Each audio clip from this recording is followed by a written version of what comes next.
What's up YouTube, it's Elijah One Dream and we're back again with another NBA 2K21 next generation build video. So today we have something just a little bit different than what we're used to. I'm actually making a point guard build. Now it is June, I have been playing center all year. I kind of wanted to switch things up a little bit. I was playing a little bit of my team. I was using a 5'10" Galaxy Opal Michael Adams. I actually dropped a short with him, super fun card in my team. I had a lot of fun cooking up with him, doing some step backs, the dunking is really fun. So I kind of wanted to make a build that I could use in the rec that was similar to him. Now the only thing is, this is pretty much a purely offensive build. The defense is non-existent on this build, but on offense this build is a ton of fun. As you can tell in the clips in the beginning, this build can take off. Now it can be very challenging at times to use because you are 5'11", but regardless, some of the clips you get with this build are absolutely insane, really satisfying. I enjoyed a ton. It's just nice to switch it up a little bit, have some fun, do something different. But yeah, let's get right into it. So like I was talking about, you actually want to make this 5'11". Now Michael Adams was 5'10", but I went 5'11". Now you just want to drop your weight all the way down and max out your wingspan, of course. So you're 5'11" with a 6'8" wingspan. Not too terrible on the guard, not terrible at all. I went with slight. I don't know, I just like going slight. I like being different than other people. Usually people will go burly. If you want to do that, go ahead. Totally up to you, but it makes no difference how your player will play. Go ahead, click continue. Now you want to go to a 63 close shot. The reason I'm doing this is because you're going to max out your driving layup and driving dunk, and you're going to get 12 finishing badges. So I wanted Hall of Fame posterizer, Hall of Fame slithery finisher, and a Hall of Fame giant slayer. You're 5'11", so that Hall of Fame giant slayer and slithery finisher are going to come in extremely handy. So you're going to be doing some really nice layups. Hopefully you won't get blocked as much. You're not supposed to get blocked as much as Hall of Fame giant slayer. Hall of Fame slithery finisher will also help you with the euros, everything like that. I did get a couple of euro dunks already, so it's really fun, but I wanted to be able to get 12 finishing badges so I could finish at the rack very well and efficiently. Now for your shooting, you obviously want to max out your mid-range and your three-pointer, 94,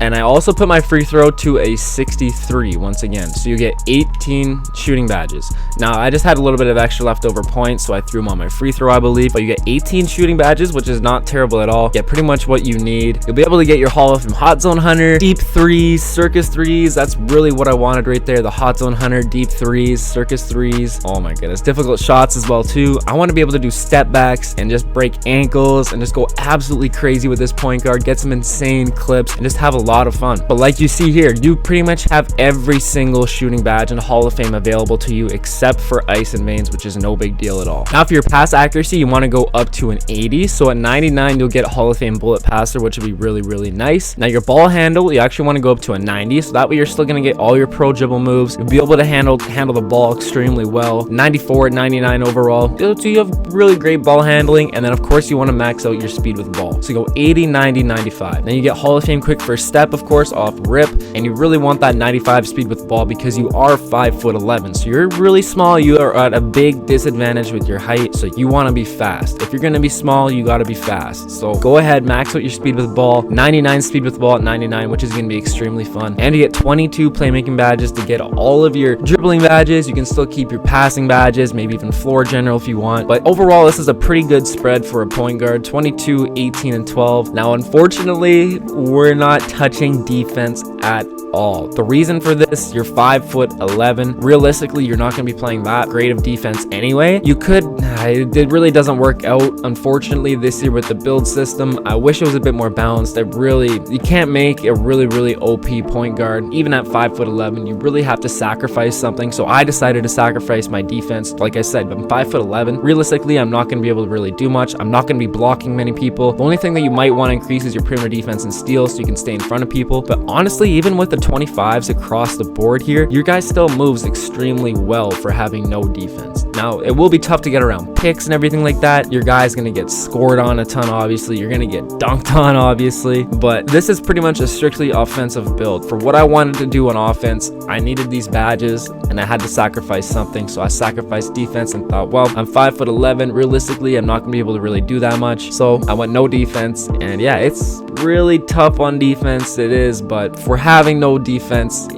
you move okay. And then for your speed, you obviously want to max that out. You want to max out your acceleration as well too. You want to be as fast as you can. Like I said, if you're going to be undersized, you want to be as fast as you can. Now the vertical, you can go up to an 80 right here, and then the stamina, you should be able to go up to an 85, I believe. And then like I said, you just want to put 1 point on your strength. You're 5'11". You don't really need the strength anyway. You can still dunk on people. You're still going to take off, but you still have a nice 80 vertical at 5'11". So that's definitely going to get it done. You can put on slashing takeover too if you want, I believe. 85 stamina, still very reasonable for a point guard. You can still dribble up, put your handles for days on, anything like that just to help you out. But yeah, this is the build right here. 12 finishing, 18 shooting, 22 playmaking, no defensive badges. But like I said, you're 5'11", so realistically, you really weren't going to play that much of great defense. You might have maybe wanted Hall of Fame clamps, and Hall of Fame pickpocket. But regardless, even if you maybe play with a 5-man squad, you run a 2-3 zone, it'll probably be your best option for this build. It can be very tough to guard man on man. But regardless, on offense, this build is a ton of fun. It can still be challenging, especially with all the big bodies out there. But if you know what you're doing, you can dribble a little bit. You'll be fine. It's a really fun build to just mess around, have fun in. It is June. We're only a couple months away from 2K22, so I'm just looking to have some fun, try some different things, and just go crazy. So click continue. Now the takeovers that I went, as you can tell from the clips in the beginning, is I went ankle breaking shots. I went shot creating takeover primary. I wanted to be able to, like I said, do step backs, spin shots, all this crazy stuff with circus threes, difficult shots. And so as you can see here, increases the likelihood of dropping defenders and making step backs and spin jumpers. That's exactly what I wanted to do. So once I get my takeover, I can dribble up, hit him with the crazy step back, corner green, just like you saw in the Michael Adams mixtape. I want to do stuff like that. So this is why I went with the primary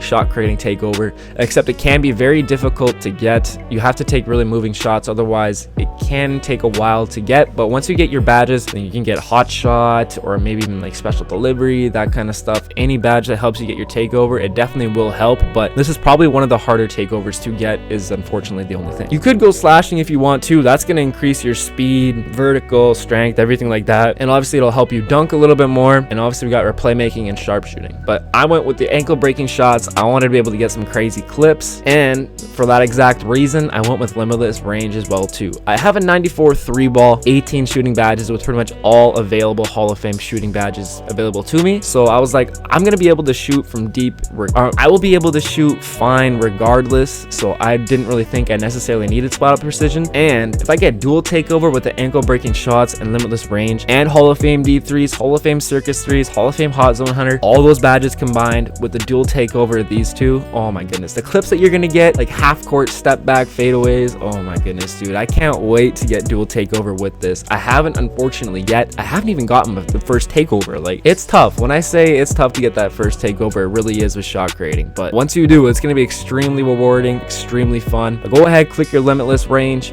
or if you want to do anything else, it's totally up to you. But for clip purposes and going crazy, I wanted to do something extraordinary, so that's what I went with. Ankle breaking shots and limitless range, just to get some absolutely insane clips. So go ahead, click finish. There it is, the offensive threat. No crazy build name, but as you can see, Mahmoud Abdul-Rauf, which is a sick comparison. He was like Steph Curry before Steph Curry in the 90s. Definitely look him up if you've never heard of him. He was a baller. We got Damian Lillard, got Dame Dalla on there, and Darius Garland. So not too bad comparisons, pretty cool. Now for the badges, like I was talking about, what I'm going to be running is Hall of Fame Posterizer, Hall of Fame Giant Slayer, and Hall of Fame Slithery Finisher. This is pretty much going to be my setup the whole time. You could maybe go Pro Touch, but you have a 94 driving layup already, or 95 driving layup, my bad. But like I said, you're just going to need that Slithery Finisher and Giant Slayer to help you finish at the rack in case you don't get a posterizer animation. And if you get into a poster animation and it gets canceled out, you'll still be able to hopefully finish at the rack extremely well with these two badges. So really simply, that's what I'm going to be running for my finishing badges. That's why I went 12 badges, so I could get these 3 Hall of Fame badges to help me finish at the rack more efficiently. So with our shooting badges, we're going to be able to do a plethora of different things. You can go with your Hall of Fame deep threes, you got your difficult shots, your circus threes, hot zone hunter, and you got 2 badges left over. You could even go with your blinders. Maybe you don't want to you don't really care about the mid-range, you can go with Hall of Fame blinders like that and go silver difficult shots. That's going to be an extremely fun badge setup. Being able to shoot your step backs with the shot creating takeover, the Hall of Fame hot zone hunter, blinders because you are 5'11", so people on your sides, they won't be able to contest you as good. That might be extremely nice for you as well. Maybe you don't care about the mid-range, maybe you don't really necessarily need that. You can go with your stop and pop. Apparently this does help extremely well with the quick stops off of screens, everything like that. So you can really mix it up here, but I'm definitely going to be running the hot zone hunter deep threes and circus threes pretty much the whole time because I want to get some insane clips like I was talking about. This build is pretty much a build to get clips, mess around, have fun. You're not really going to win a lot of games on the build, to be honest, unless you're running with a 5-man squad playing a 2-3 zone, but other than that, it's going to be a lot of fun. Playmaking badges, like I said, you can go with your Hall of Fame handles for days, you can go with your stop and go. That's probably going to help you out as well too. Obviously you want that Hall of Fame quick first step, so definitely want that Hall of Fame bullet passer as well too. You can go with your space creator as well. That's going to snap some ankles as well too, especially off of the step backs, along with that shot creating takeover, ankle breaking takeover, deep threes, circus threes. The combination of those badges with this together, the whole mixture of all those badges combined with a 95 plus 3 ball or 94 plus 3 ball, oh my goodness, dude, I can't wait. The only thing is, it takes a long time to get your badges. I saw somebody on Twitter talking about being able to buy badges in 2K22 as a wish list. I would absolutely love that. I'd love if you still had the option to grind it, or if you just buy it. Especially for us creators, it saves us a ton of time. That would be so unreal if that actually happened. But getting back to it, you could probably just throw in silver unpluckable. This is going to be an extremely fun setup for you. You still have an 80 pass accuracy. You'll be able to throw your lobs fine, your outlets, your passes just fine. But I definitely recommend something like this. I think it's going to be a super fun badge setup for you guys. But yeah, go ahead, go crazy, throw these badges on once you get them. It's going to be really fun on offense. But then, like I said, unfortunately we don't have any defense, but that's okay. You're 5'11". This build's about all being offensively fun, so definitely expect some streams with this build. I unfortunately don't have any rec gameplay. The rec gameplay is where I do well, is really just getting on the fast break, getting open dunks, and getting open shots. It's really nothing too crazy. I haven't had any crazy gameplays yet, but I definitely will stream with it, so you guys will see this build on stream. You will see some PG Dream, but I definitely will still mainly be sticking to the big man builds. I still have to get my new offensive post facilitator to 99. Still have to grind that out, still have to grind this build out, so we're still working over here. But if you guys enjoyed this video, make sure you drop a like. If you're new, hit that sub button too. I'd appreciate that very much, and I'll catch you in the next one.